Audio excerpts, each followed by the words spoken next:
Edge 1 is the opening variance. If you don't remember all of them, give the volume profile series a rewatch because we go through them in detail over there.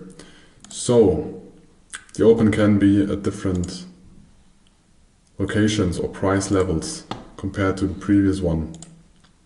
When the open is between the POC of the previous day volume profile and the value area high, we check for reversal trades on the value area high. So this is our area where we check for reversal trades.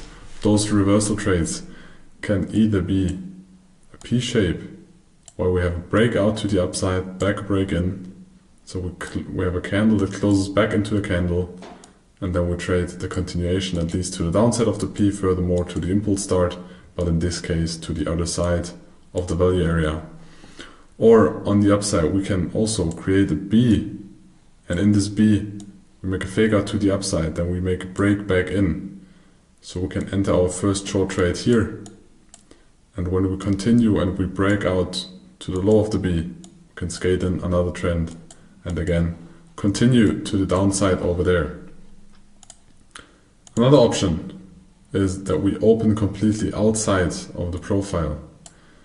Then we expect price to rally into the previous day profile. Either we have a very strong rally because we have big fundamental shift, the start of a war, or new economic important data, that we just will have a trend profile with a single print where we scale in with most of the time B profiles, or aggressive B profiles with breakouts or with pullbacks and then continuations. But if we have the open and we accept the previous value area for at least 30 minutes,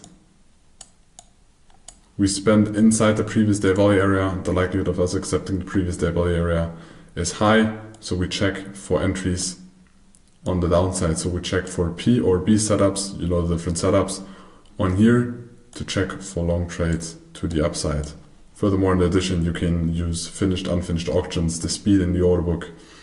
So if we, for example, had a lot of speed here, we go down and then the market gets slower, and you see the order book, there's less and less orders most of the time, then there's less or less speed, less ticking, then there's also less acceptance. And if then we furthermore have a finished auction on the bottom, you can look for a long trade, and maybe you also have a B where you broke out and then you broke back in and then you continue. So you combine the different things. So let us take a chart. We have a volume profile and we have a value area. Value area high, value area low. The POC is on the downside of the profile. And we have the opening inside of the value area. So as you can see, we have the open over there. So we are in the value area, we are between value area high and the POC. So we check for shorts in this area at the value area high because we are in balance. We continue to trade through the value area because we're accepting the previous balance. For example, we have a P shape over here. We have two lower closes. So it's one lower close, it's another lower close. At this point we have two upper closes, so this is our support line. So we have a P shape over here, we have a resistance, we have a support. And here we had a try to break out, but there was not real power in there. And when we left the P to the downside and we closed below, we can either short at the retest or create a sell stop on the downside and just sell limit over here or sell limit at the pullback. Our goal or take profit is the value area low. Most likely there will be a reaction on the previous naked POC, but it is no problem. Either we take full take profit there or we continue to hold to the value area low. So, but then this is the combination of we have a P-shape setup, we have a breakout, we have a break in. I mean, we never had finally a breakout. We never took out this high. We never had a close outside. So to trade this break in here, kind of too risky because it could still be that we have a P shape and that we show acceptance above the value area. Most likely we'll have a business zone kind of likely bigger zone over there, that we show acceptance here and then we continue longer. But in this case, we stayed inside and then you trade the breakout below the support in this case. So if we have a breakout and either we have a sell stop here or we have a sell limit, we can now take the Excel sheet. So for this example, you can take the Excel sheet or any software, any risk calculator, even it's implemented MetaTrader, implemented in TradingView, Sierra Chart, ATAS, whatever there is. You take your account size, let's say you have a 100,000 account size, so it's it's in euros here. Let's say we have 1.1. Okay. 1.01. And we risk not 1.5%, we are more. Maybe we are risking 0.1%. Let us, it's the risk calculation for stocks, so the time was wasted. So we have an account size of 100,000 euros. We have euro dollar of 1, but we can also change it, doesn't matter. We have a risk of 0.1%, and in this case we trade the FDAX. So if we take the FDAX, most likely our account is too small to take a big contract. But let's say our entry is at, well, the area is at 19,450, so we also take 19,450. Our stop is going to be above, if we have a very passive stop, our stop will be above the high.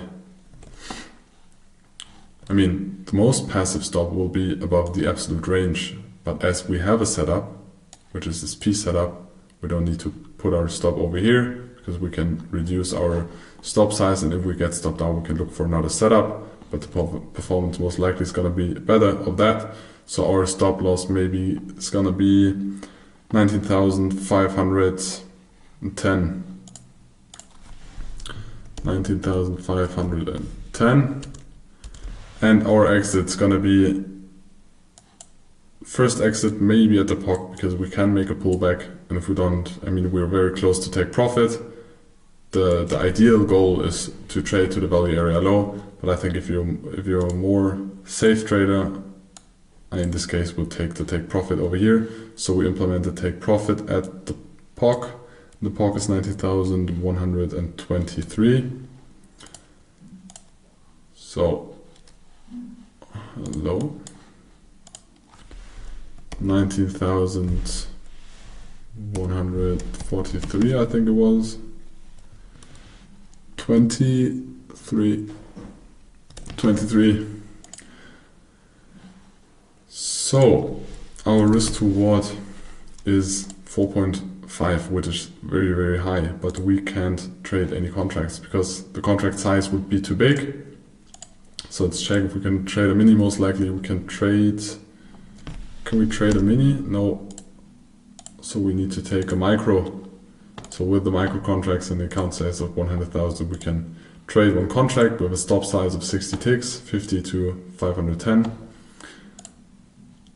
We risk 60 euros and we have a take profit of 327 ticks. We'll make 327 euros in profit.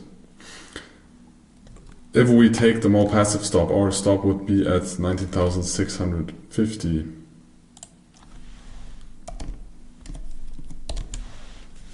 So our risk to reward is only 1.64. So we would not be able to take any trades with that low risk on that account size if we do risk management. So, and we cannot scale smaller in the FDAX, so we could not take this trade. So we, in this case, we need a setup, otherwise we're not allowed to take the trade. Let us take another example. So, when we have the open outside of the previous value area, the open is completely outside because the open is here, our value area is here, value area high, value area low. We usually expect that market rallies, but if they stop rallying and if they create single prints like they have created some single prints over here, and they fill back those single prints and they accept lower ranges, the likelihood of accepting back the previous value area is high. And those are not the most beautiful examples, because the beautiful examples you will have in the model. Those are more complex examples, because this is what the markets very often will look like. It's not the beautiful model shape. It's going to be more ugly. So we have the open outside. Then first we have a trend day. We create single prints, but then we lose those single prints, and at some point we're closing back into the previous in the previous value area. And at this point we can check for shorts. So either we go in aggressively, our goal again is the other side, most likely we'll have a pullback at the POC, goal is the other side, or we wait for a close inside, close of the candle, and then we wait for a pullback. But we should spend at least 30 minutes, if it's a daily profile, in here, then the area is accepted, and the exit would be here on the other side. In this case, the stop loss would be very difficult. So maybe you can scale down to the 1 minute or 5 minute chart.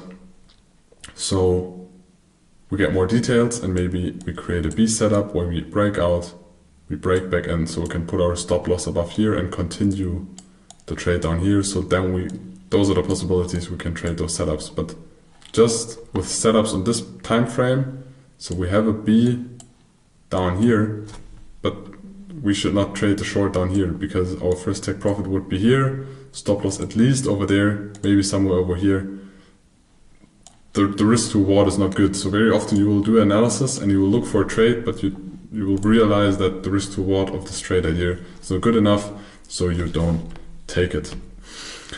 The other opening variants are either the open is completely outside, and then we can check for a rally where single prints are created, or there will be, so scenario one is just will be an extensive rally the whole day, or we will have a retest of the previous day value area high. The other opening option is that we open between the value area low and the extreme, can also happen on the high, and then we will test the POC, and then we will have a quick reaction or small reaction very often at the value area high again. And yes, of course, we can check for long trades, but because the open was so far outside, it is likely that the open will be taken out again. It matters if we build a lot of volume then over here and we start to accept it, we will likely continue. And that also happens very often, we take out the open and then there is no interest anymore to trade. It was just about taking out the open positions that were opening or closing at the beginning of the session, and then we were back at accepting the value area, and then we're gonna play the basic game, looking for longs on the bottom, looking for shorts on the top. So some more charts.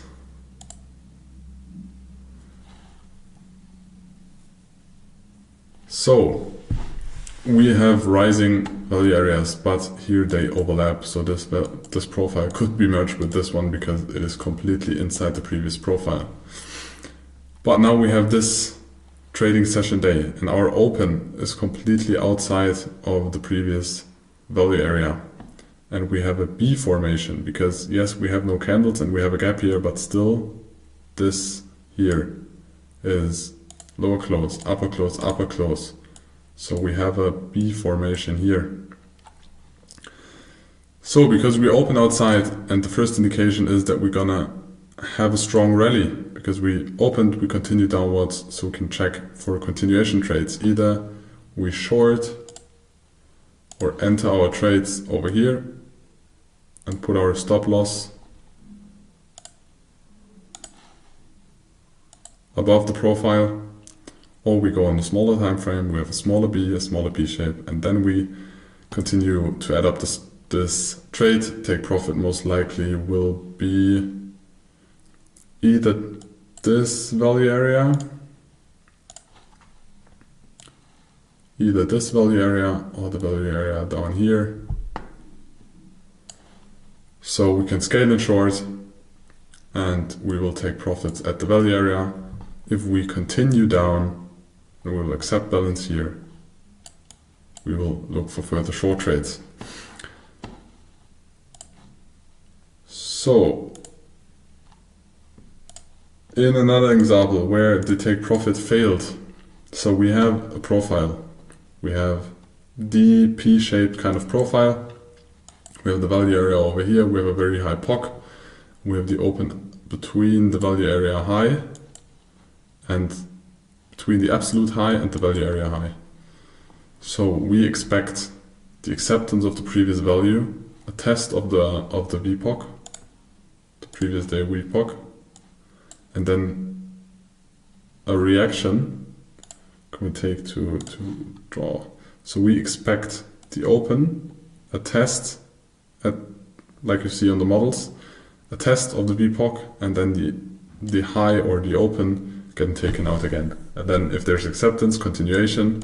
If there's no acceptance, we fall back into the value area and most likely will trade through the whole value area. But in this case, the risk to reward ratio is too bad. We will not take this trade. First, we had a reaction very, very low. So we did not have a reaction on the VPOC, we had a reaction lower. And if we now would check for long trades, is a scenario where it's too difficult for us to enter. The likelihood of us accepting the value area more, I mean, this is the first plan would be to enter a long trade here. Let me remove all the drawings. Would be to enter a long trade over here. Most likely we had a very aggressive push in the first minutes of the trading session. And then put the stop loss somewhere below, but where do we put it? It would be better to wait for a setup on the POC. So we go at the POC and then we create a P. The move was so fast, most likely we haven't created a P. And then the likelihood of the open getting taken out, because we would check for a long here and the open taken out, but we just got no entry and the risk to reward was most likely too bad. But it's no problem because then we missed the setup. We thought the setup would work and then we wait. So what happens next? In general, we accepted the previous value area. We opened outside, we accepted, we spent in here more than 30 minutes in the value area. So we check for short trades over here. The first plan did not happen. So we check for short trades over here. So we short somewhere over here. You will just look for a setup or just go short limit here. Put your stop loss above the absolute high or above the setup you can see. We kind of have a setup over there